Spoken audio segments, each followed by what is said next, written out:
சென்னை ராயப்பேட்டை அதிமுக தலைமை அலுவலகத்தில் அக்கட்சி பொதுச் செயலாளர் எடப்பாடி பழனிசாமி இரண்டாம் கட்டமாக 21 மாவட்ட செயலாளர்களுடன் ஆலோசனை நடத்தி வருகிறார். இந்த ஆலோசனை கூட்டத்தில் முன்னாள் அமைச்சர் செங்கோட்டையன் கலந்து கொண்டுள்ளார். கூடுதல் தகவல்களை தருகிறார் எமது செய்தியாளர் ராஜகுமரன். வணக்கம், விவரங்கள் என்ன?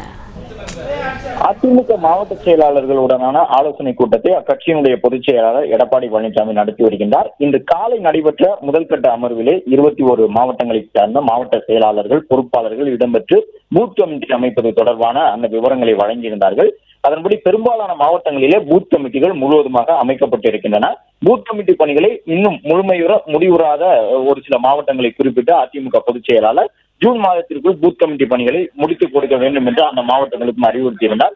இந்த நிலையில்தான் தற்பொழுது திருவண்ணாமலை, கடலூர், சேலம், நாமக்கல், ஈரோடு உள்ளிட்ட 21 மாவட்டங்களை சார்ந்த மாவட்ட செயலாளர்கள் மற்றும் பொறுப்பாளர்களுடன் அதிமுக பொதுச் செயலாளர் இரண்டாவது கட்டமாக நடைபெறக்கூடிய இந்த மாவட்ட செயலாளர் கூட்டத்தில் பங்கேற்றிருக்கின்றார். ஏற்கனவே முதல் கட்டமாக 21 மாவட்டங்கள், தற்பொழுது இரண்டாம் கட்டமாக 21 மாவட்டங்கள், நாளையும் காலை மற்றும் மாலை என்று மொத்தமாக அதிமுகவின் அனைத்து மாவட்ட செயலாளர்கள், பொறுப்பாளர்கள் பங்கேற்றிருக்கக்கூடிய இந்த ஆலோசனை கூட்டத்திலே தனித்தனியாக ஒவ்வொரு மாவட்ட செயலாளருடனும் மாவட்ட பொறுப்பாளருடனும் அதிமுக பொதுச் செயலாளர் எடப்பாடி பழனிசாமி ஆலோசனை நடத்துகின்றார்.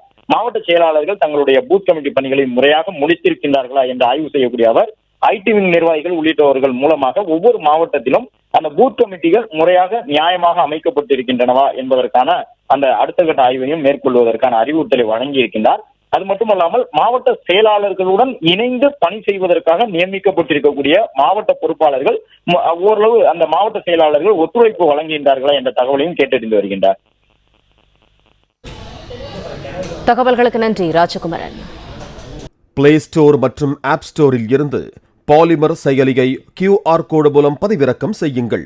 செய்திகளை உடனுக்குடன் பெறுங்கள்.